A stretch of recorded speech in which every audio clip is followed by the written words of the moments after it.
Cette déclaration politique de la conférence de présidents de la coalition de la gauche congolaise a été précédée par une grande rencontre des ténors de la coalition le lundi 21 juillet 2025 au siège national de l'Alliance pour le changement à la 11e rue Limité industrielle. La coalition de la gauche congolaise s'est réunie en conférence des présidents en réunion extraordinaire ce mercredi 23 juillet 2025. Un seul point a figuré à l'ordre du jour, à savoir la signature de la déclaration de principe signée à Doha au Qatar entre le gouvernement congolais et le mouvement armé AFC M23. Après lecture et analyse de la dite déclaration, la coalition de la gauche congolaise déclare ce qui suit.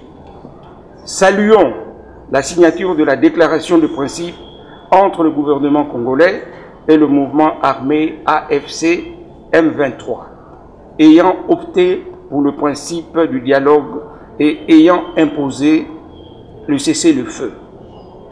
Demandons aux deux parties de respecter les termes de la dite déclaration pour promouvoir le dialogue afin de préserver des vies humaines. Rappelons notre plan de sortie de crise, un dialogue à deux niveaux, à savoir le dialogue international entre la République démocratique du Congo et le Rwanda, le dialogue national inclusif intercongolais. Considérons que le premier niveau du dialogue s'est matérialisé par la signature d'un accord de paix entre la RDC et le Rwanda, ainsi que par la signature de la déclaration de principe entre le gouvernement congolais et le mouvement AFC M23, ayant débouché sur un cessez-le-feu. Cette étape est un pas important vers le dialogue intercongolais inclusif. Rappelons que la République démocratique du Congo traverse une crise multiforme, avec en toile de fond une crise sécuritaire qui, au-delà du phénomène AFC M23, nécessite un dialogue inclusif. Ce dialogue doit réunir toutes les forces vives du pays pour réfléchir aux causes profondes de ces crises. Il vise à créer la cohésion nationale et à favoriser une paix durable, afin de garantir un processus politique rassurant pour tous et la tenue d'élections générales dans les délais constitutionnels.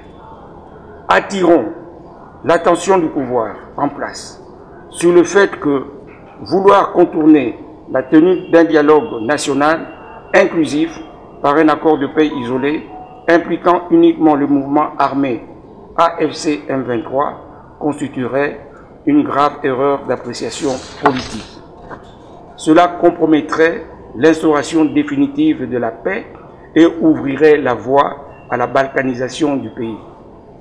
Réaffirmons notre attachement aux valeurs républicaines et demandons au peuple congolais de faire barrage à toute tentative visant à contourner le dialogue national inclusif pour des positionnements partisans et personnels au détriment du peuple congolais en général et de la population de l'Est en particulier. Demeurons mobilisés derrière notre peuple. Nous nous réservons le droit de faire entendre notre voix par tous les moyens démocratiques pour obtenir ce dialogue inclusif en vue d'un retour d'une paix juste et durable en République démocratique du Congo. Que vive la coalition de la gauche congolaise, que vive la paix et la sécurité, que vive la République démocratique du Congo. Fait à Kinshasa le 23 juillet 2025.